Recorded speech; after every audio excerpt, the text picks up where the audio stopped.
Sir നമസ്കാരം sir. നമസ്കാരം.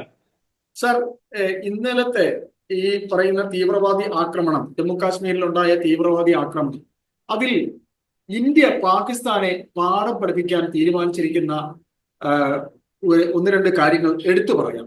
അതൊന്ന് സാർ കേൾക്കണം. അതായത് സൈന്യത്തെ സജ്ജമാകാൻ നിർദ്ദേശം നൽകി കഴിഞ്ഞു. സിന്ധു ജല കരാർ റദ്ദാക്കി. വാഗ അതിർത്തി അടയ്ക്കും. പാകിസ്ഥാൻ പൗരന്മാർക്ക് വിലക്ക്. 48 മണിക്കൂറിനുള്ളിൽ പാകിസ്ഥാൻ പൗരന്മാർ രാജ്യം വിടണം. സർ, ഇതിൽ എടുത്തു പറയേണ്ടത് സിന്ധു ജല കരാർ റദ്ദാക്കി എന്നുള്ളത്. സർ, ഇതിനെക്കുറിച്ച് ഒന്ന് വിവരിക്കാമോ? ഈ കരാറ് ഞാൻ എന്റെ കേട്ടറിവ് ശരിയാണെങ്കിൽ ജവഹർലാൽ നെഹ്റുവിന്റെ കാലത്ത് 1960 മറ്റോ ഉണ്ടാക്കിയ ഒരു കരാറാണ് എന്നാണ് എനിക്ക് തോന്നുന്നത്. ശരിയാണോ എന്ന് എനിക്കറിയില്ല. സാർ ഒന്ന് വ്യക്തമാക്കും. ശരിയാണ്. ആ കരാർ 1960 ജവഹർലാൽ നെഹ്റുവിന്റെ കാലത്ത് വേൾഡ് ബാങ്കിന്റെ മധ്യസ്ഥതയിലാണ് ഇന്ത്യയും പാകിസ്ഥാനും ചേർന്ന് കറാച്ചിയിൽ വെച്ച് ഒപ്പിടുന്നത്.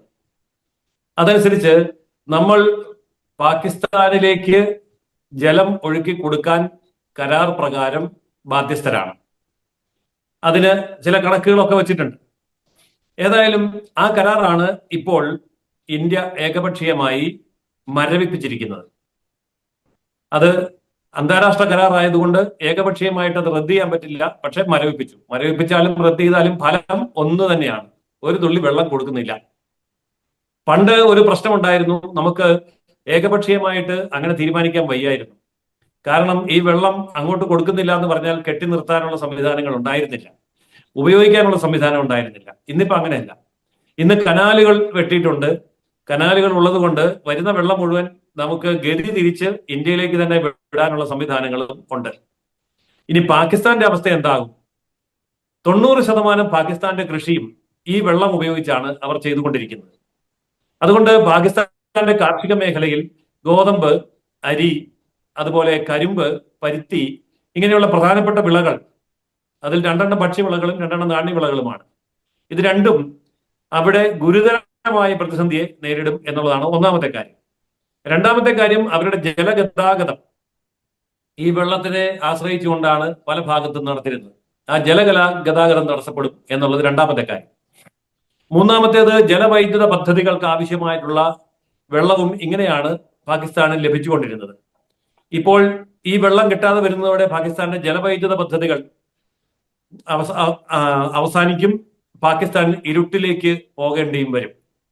ഇത് മാത്രമല്ല, ഒരു വലിയ വിഭാഗം, വലിയ ഭൂപ്രദേശം, അവിടെയുള്ള ജനത മുഴുവൻ കാർഷിക മേഖലയിലെ സാമ്പത്തിക വരുമാനം ഈ പറയുന്ന വെള്ളം ഉപയോഗിച്ചാണ് നേടിയിരുന്നത്. അപ്പോൾ ദീർഘകാലാടിസ്ഥാനത്തിൽ സാമ്പത്തികമായും പാകിസ്ഥാനെ ഇത് ക്ഷീണിപ്പിക്കും. ഈ പറഞ്ഞ 4 കാര്യങ്ങൾ സംഭവിക്കാൻ അധികം സമയമൊന്നും വേണ്ട. അതായത് പലപ്പോഴും പല യുദ്ധങ്ങളും പാകിസ്ഥാനുമായി 2-3 യുദ്ധങ്ങൾ നടന്ന സമയത്തും ഈ കരാർ നമ്മൾ മരവിപ്പിച്ചിട്ടില്ല, ലംഘിച്ചിട്ടില്ല. ചരിത്രത്തിൽ ആദ്യമായിട്ടാണ് ഇപ്പോൾ ഈ കരാർ മരവിപ്പിക്കാൻ തീരുമാനമെടുക്കുന്നത്. എന്ന് പറഞ്ഞാൽ അത്ര കടുത്ത നടപടിയാണ് ഇത്. എന്നാൽ ഈ ഒരു നടപടി കൊണ്ട് എല്ലാം അവസാനിപ്പിക്കും എന്ന് കരുതാൻ പാടില്ല. ഇതല്ല പാകിസ്ഥാനുള്ള തിരിച്ചടി.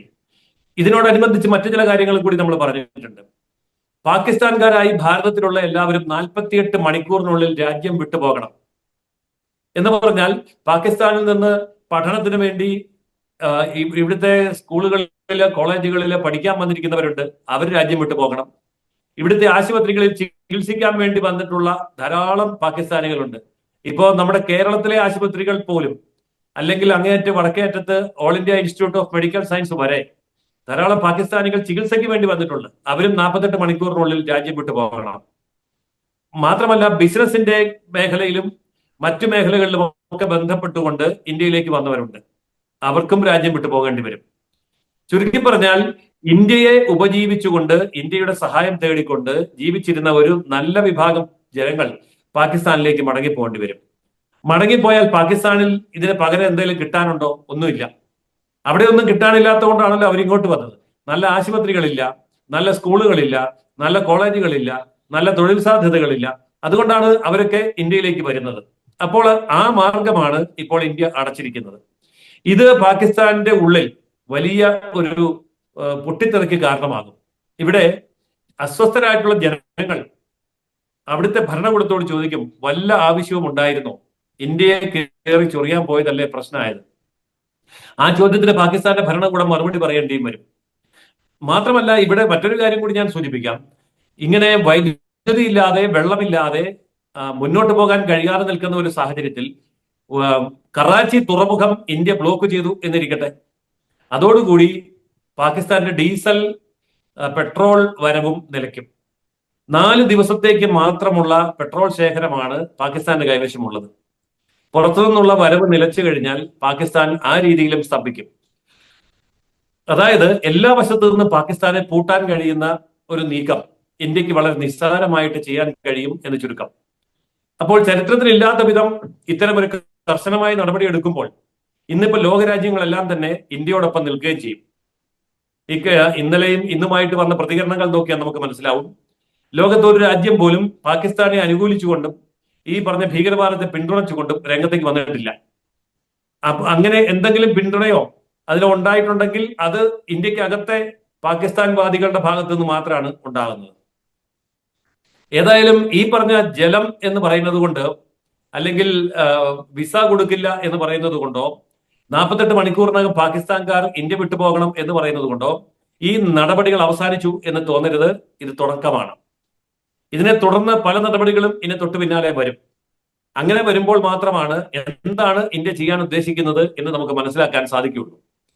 ഇന്നലെ കേന്ദ്ര മന്ത്രിസഭയുടെ അടിയന്തരമായ യോഗം ചേർന്നു.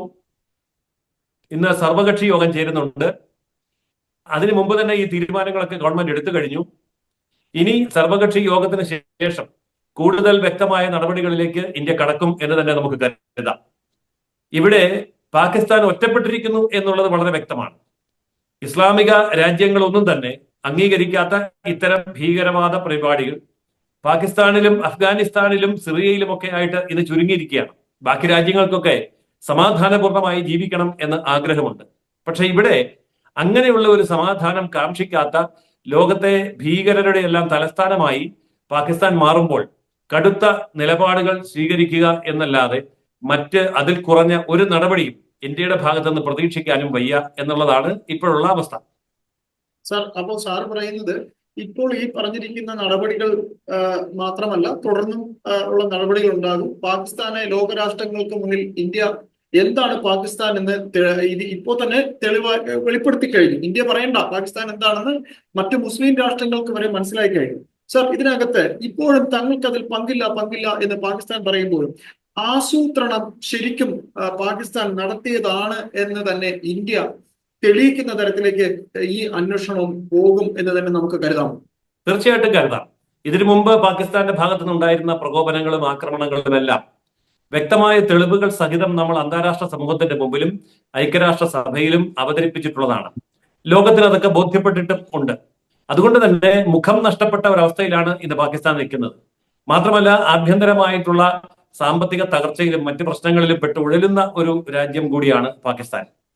ആ നിലയിൽ ഏതെങ്കിലും ഒരു മുസ്ലിം രാജ്യത്തിന്റെ പിന്തുണ പഴയ കാലത്തേതുപോലെ ഇനി കിട്ടും എന്ന് കരുതാനൊന്നുമില്ല.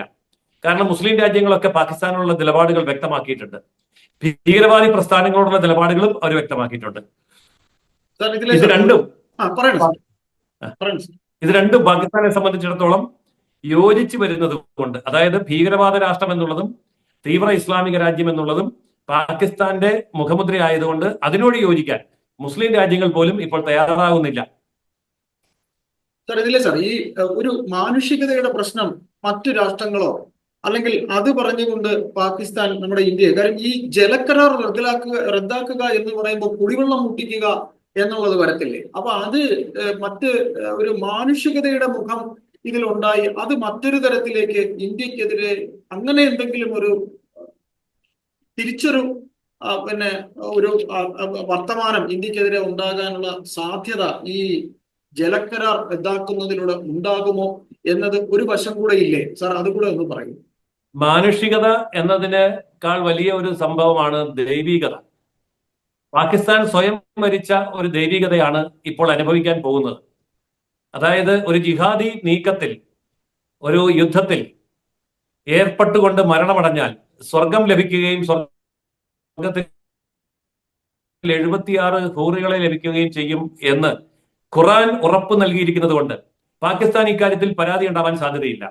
വെള്ളം കിട്ടാതെ പട്ടിണി കിടന്ന് മരിച്ചാൽ അത്രയും പെട്ടെന്ന് സ്വർഗത്തിലെത്തുകയും അത്രയും പെട്ടെന്ന് 76 ഹൂറുകളെ കിട്ടുകയും ചെയ്യുമെന്നുള്ളത് കൊണ്ട് മാനുഷിക പരിഗണനയേക്കാൾ വലുത് ദൈവിക പരിഗണനയാണ് എന്നുള്ള ഇസ്ലാമിക നിയമം അനുസരിച്ച് അവർക്ക് ദുഃഖമോ വിഷമോ ഒന്നും ഉണ്ടാകാൻ സാധ്യതയില്ല. അവർ അത്യന്തം ആഹ്ലാദിക്കുകയും അതിൽ ഇന്ത്യയോട് നന്ദി പറയാനുമാണ് സാധ്യത. ഏതായാലും സാർ, നമുക്ക് ഈ വിഷയം ഇനിയും ഇങ്ങനെ ഒത്തിരി സംസാരിക്കേണ്ടതുണ്ട്. സമയപരിമിതി മൂലം ഞാൻ തൽക്കാലം ഞാൻ ഈ ടോപ്പിക്ക് അവസാനിപ്പിക്കുന്നു. വിഷയത്തിൽ പ്രതികരിച്ചതിൽ നന്ദി.